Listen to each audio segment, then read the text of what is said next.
All right.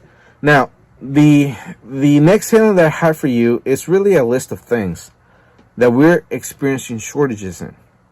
Okay? And pay close attention to all those things, because even though at first you look at the list and you say, well, I don't need this or I don't need that, eventually it's not about you needing it.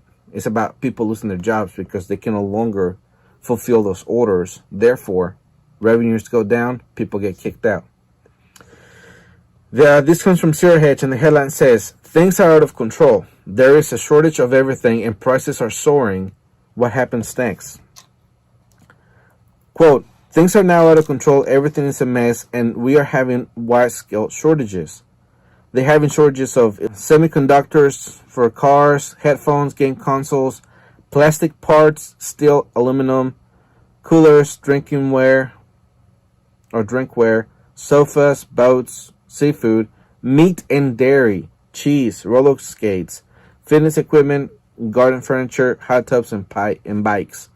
All right, and even though, like I said, some of these things are not really that important because, if there's a shortage of hot tubs, then who really cares?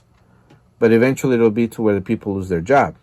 But the most important in this list that I believe is the meat, the dairy, the seafood, and the cheese, because those are foods. Food always suffers the most when something like this happens. Okay? Now, think about this. How do we get hyperinflation? Or how can we get hyperinflation right now, or at least a very, very serious inflation without having a dollar collapse? With the shortages and the stimulus.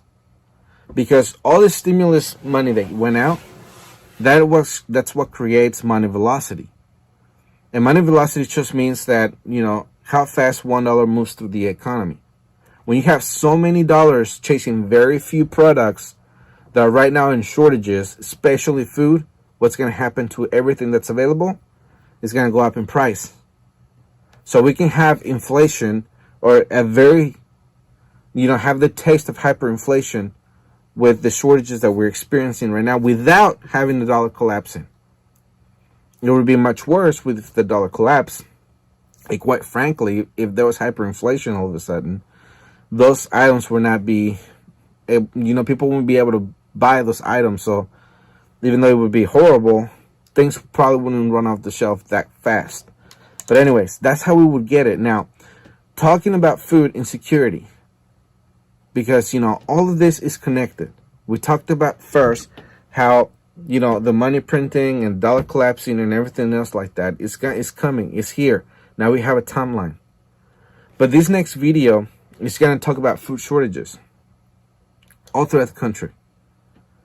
And if we're going through a period of time where we have food shortages because people are not working, because we're having weather events and everything like that, and now you add the economy on top of it, how much worse will it be?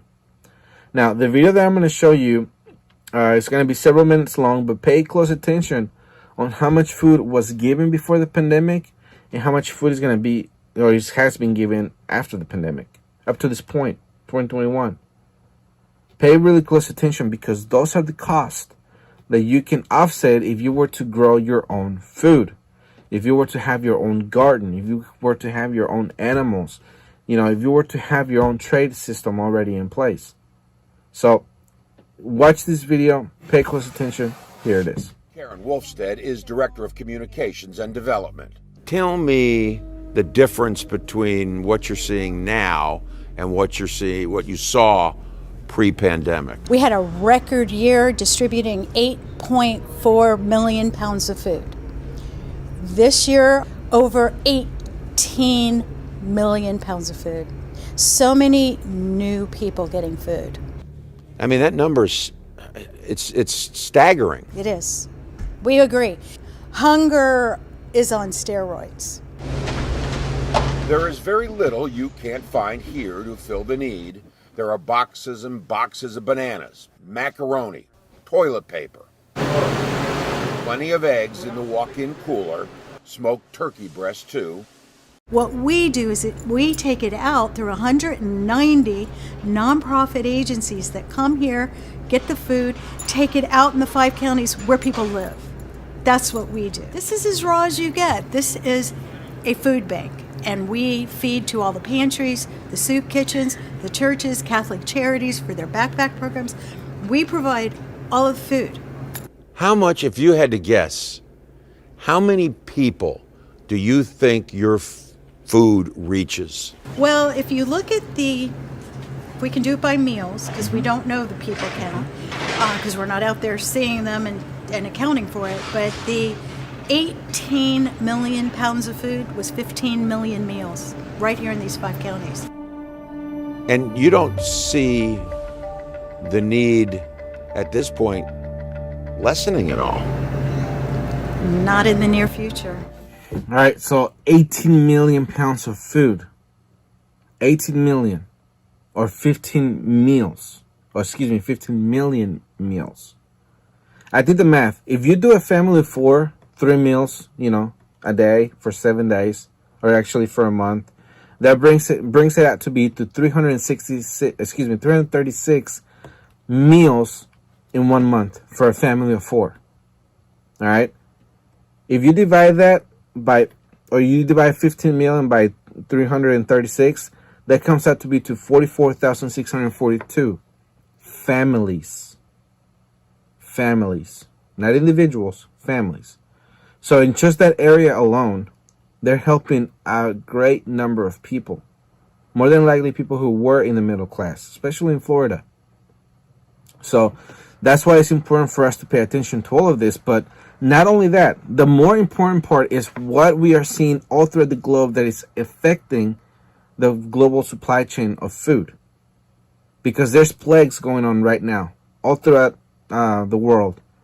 In different parts, it's, more devastating than others, or more gross than others, or more creepy than others. But the point is that it's happening, and it's going to affect the food supply chain at every level. And that is not just something new that is happening this week. It's something that has been happening for several years. And one of them is more dangerous than, the others, but I'll get to that. Right here I have a video for you about the plague that is happening in Australia with the mice. All right? Here it is. With record rains and bumper crops, everyone should be smiling in the state's central west. But nature can sometimes deliver a gift with a sting in the tail. A mice plague is wiping out paddocks and leaving some businesses at breaking point. The Whiteley family farm in Warren, 500 kilometres from Sydney, bears the battle scars of some truly tough seasons. Last summer wasn't one of them.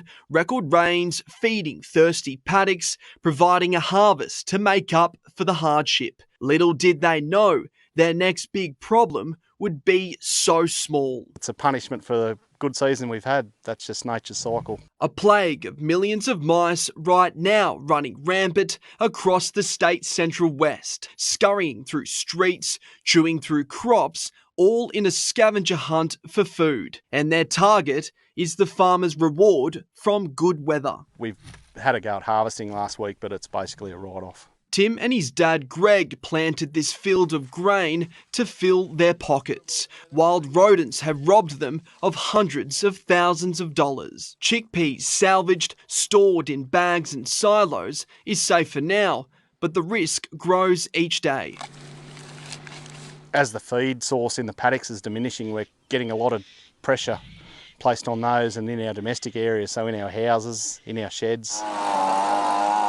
The Macquarie Valley Motor Inn on the outskirts of town has guests that just won't leave. Out of room 15 and 14, the girls chased out 97 mice out of 2 rooms. The plague moving from properties to homes and businesses now all at breaking point. Every business in town struggling. Every single one. The Myers have had to cancel bookings with mice overrunning management. We've had 2 guests bitten, the wife's been bitten, and I'm pretty sure the eldest daughter's been bitten by them. That has a significant impact on your social well-being, and that's something that we don't really think about. It's difficult to predict when this plague will end. Mice only move on once there's no more food to eat, but with cold weather around the corner, there is hope they'll soon disappear. A flood would be nice. After several years of drought, hopefully we see one of those soon. Bill Hogan, 9 News. So Australia getting hit not just with drought, but now with mice. And not only mice, but also floods in other parts. And then spiders everywhere. The other thing that's also hitting the supply chain is locusts back in Kenya. This headline is from the Telegraph from the UK, and it says, biblical plague or manageable threat, beating back swarms of Kenya's locust hunters. Again, the locusts came back. They were here last year. They're coming back again, eating all the crops. Another hit to the supply chain, especially in Kenya. So if that is happening, first the mice in Australia, and then the locust in in Kenya, and now the next thing is volcanoes. Volcanoes are erupting all over the world, and you have seen the footage coming out this past week. But the most important thing that you have to understand about volcano eruptions is that it's going to cool the planet, making winter a lot worse. Making a nuclear winter will destroy many crops all throughout the world. But not only that, we also have to worry about a very dangerous individual, which is Bill Gates. This headline is from the Daily Mail, and it says, could Demon and Sam help cool the earth? Bill Gates wants to spray millions of tons of chalk into the stratosphere to reflect sunlight and slow global warming. But critics fear it could be disastrous. That's from the Daily Mail. That is really important because now not only do we have nature, I guess going against us with our food, now will be Bill Gates as well. The one guy who's promoting synthetic meat, which very ironically, he owns a lot of farmland. Now he wants to make sure that the volcanoes and him team up together to cool down the earth, probably overcooling it, giving us a stronger little ice age that we're supposedly going through, and destroying millions of crops on top of the volcanoes, on top of the mice, on top of the floods, on top of the locusts, on top of everything that's going on right now. We really don't need Bill Gates to add to all of this. Hopefully he can understand that part, that, there's plenty going on right now. We don't need him to add to it. Because we may not be able to control nature. I really do hope that somebody comes along and, just smacks Bill Gates upside the head and tells him to stop. Of course, he's not doing it. It's just a proposal. But if he does have his way, then he's just another problem that we have to face. His money, pretty much. Now, in California's having a drought again.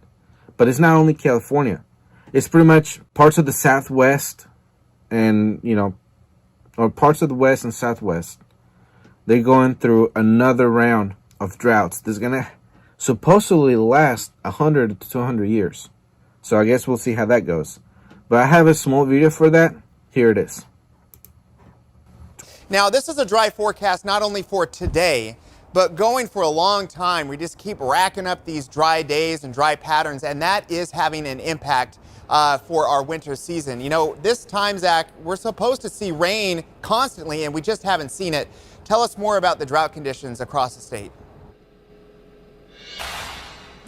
Yeah, Rob, it's something that's really causing a lot of anxiety for the farming community. Listen, we're out in Cortland this morning, and as the sun is rising pretty rapidly at this hour, you can see acres and acres of fields out here that produce the great crops that really help to drive our California economy. And we know that drier conditions factor into the crops that are grown out here, but this is the driest year, like at least 2020 was the third driest year for us since 1895, and things may not improve in 2021. Let me show you our drought monitor. It was just released, this most recent one, less than an hour ago. It shows that the area we are currently standing in here in Cortland, along with much of our viewing area, is in red. That red means it's an extreme drought. And under extreme drought, major crop and pasture losses are common. We also know that fire risk is extreme, and widespread water shortages can be expected, which leads to restrictions. The impacts can reach even farther, though, especially with our economy. And right now, the farming community is not just dealing with the drought conditions, they've also been dealing with COVID too. Take a listen to what the California Farm Bureau had to tell me about that. And you compound that with the economic crisis that we're in right now with COVID and already lost markets for our farmers and ranchers.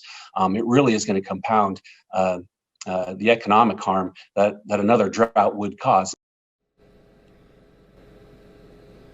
Not to mention jobs as well. That could impact grocery store jobs, processing jobs, and of course the jobs at the farms themselves. We know that this year, all of our water issues stem from lack of rain and snow from last year and below average levels so far in 2021. The Farm Bureau says that they are hoping for more storage and that the government will continue to back that and move forward with projects that are on the table to maintain water storage. Now, right now, farmers are hoping for a March miracle. They're hoping that we'll get some surprise rain in March and later in the spring. Of course, that might not help them entirely because they have to plan their crops ahead of time, but that is the hope for now. And like we were saying earlier, Brittany, farmers don't want to have to wait for that. There's such a gambling aspect involved in farming, but to deal with this year after year has not been easy for them. Still, they are looking for that silver lining. Yeah, we all have to work together to help each other. All right, so farmers and ranchers are already losing a lot of money, but now on top of that, you know, after COVID, you add this drought, then it's going to be very disastrous for the United States because, you know, at first I showed you what is happening to farmers in Australia, in Kenya, you know, everywhere else, and you probably thought, well, at least not happen in America, and now there it is. And we all know that California is a very important part of our country when it comes to our you know, breadbasket. Pretty much California, the Midwest, and Florida are the ones that give us all the crops that we need. And they're all being hit right now, for the exception of Florida. So, what are we going to do? We have to make sure that we take all of this into our hands and we start growing our own food. Because if we don't, we're going to suffer the same fate as everybody else who's suffering through this already in other countries. In African countries, people were desperately fighting with other people to get the food that they were trying to give out, you know, the government was trying to give out. And violent crimes rose, you know, deaths rose, violence rose because people did not have enough food for their families. And that's something that can happen here as well. The Man-Made Survival Show.